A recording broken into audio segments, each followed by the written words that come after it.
একটি লড়াই আসতেছে। গোপালগঞ্জে হামলা চালানো হয়েছে, বাংলাদেশের আরো 10টা জায়গায় হামলা চালানো হবে। আমাদেরকে দমন করা যাবে না, ভয়ের কোনো কারণ নেই।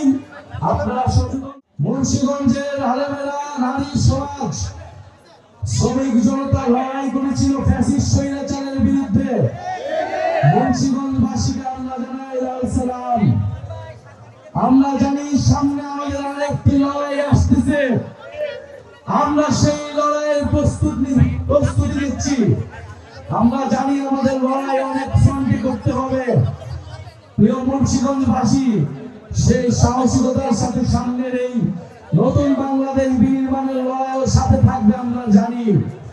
প্রিয় মুন্সিগঞ্জবাসী, আমরা আজকে আপনাদের কাছে ওয়াদা করতে এসেছি, ওয়াদা নিতে এসেছি।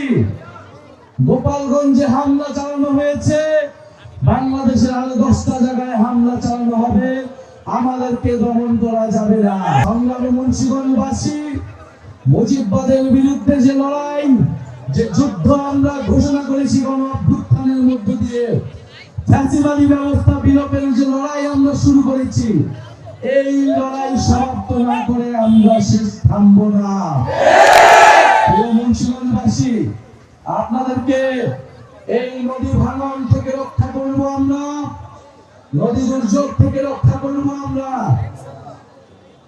এই মুন্সিগঞ্জের হাজারো মানুষ প্রবাসে থাকেন, আমরা সেই প্রবাসীদের ভোটাধিকারের পক্ষে কথা বলছি। অনেকে বলছে প্রবাসীদের কোনো অবদান নাই, তারা কেন ভোট দিবে? প্রিয় মুন্সিগঞ্জবাসী, আপনারা আপনাদের পরিবারের সদস্য যারা রয়েছে প্রবাসে, তাদেরকে সচেতন এবং সরব হতে বলুন। প্রবাসীরা বাংলাদেশের অংশ, আমরা তাদের ভোটাধিকার নিশ্চিত করব ইনশাআল্লাহ।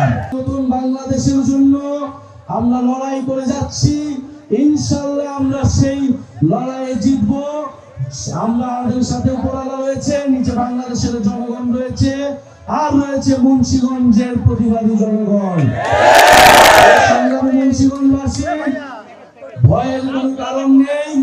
আপনারা সচেতন হন। গণ অভ্যুত্থানে আপনার সন্তান জীবন দিয়েছে, আপনাকে এবার কথা বলতে হবে। এলাকায় এলাকায়, পাড়ায় পাড়ায় আপনারা সরব হন, প্রতিবাদের সংস্কৃতি গড়ে তুলুন। ইনশাআল্লাহ আমরা যখন প্রতিবাদ করতে শিখেছি, আমরা আমাদের সকল অধিকার এবং আমাদের মর্যাদা নিশ্চিত করেই আমরা ঘরে ফিরব। দেখা হবে নতুন বাংলাদেশে। মুন্সিগঞ্জে এসে আমরা আমাদের যাত্রা শুরু করলাম, ইনশাআল্লাহ প্রতিনিয়ত আমরা মুন্সিগঞ্জে আসবো।